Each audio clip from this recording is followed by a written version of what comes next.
आणि भारतरत्न डॉक्टर बाबासाहेब आंबेडकर यांची 14 एप्रिलला 132वी जयंती आहे। यंदाची ही जयंती आणखी खास होणार आहे, कारण डॉक्टर बाबासाहेब आंबेडकर यांच्या नावानं आकाशातील एका ताऱ्याची नोंदणी करण्यात आली आहे। 14 एप्रिलला या ताऱ्याचं नामकरण होईल।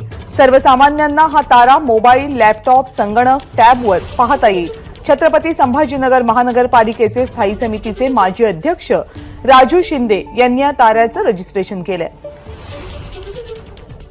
डॉक्टर बाबासाहेब आंबेडकरांचं नाव जे 10,000 तारे, लाखो तारे पण 10,000 तारे असे की ते डोळ्याने दिसणारे, त्याच्यातल्या सर्वात जवळ सूर्याच्या असलेल्या ताऱ्याला आपण डॉक्टर बाबासाहेब आंबेडकर असं नाव देण्यात आम्ही यशस्वी झालो।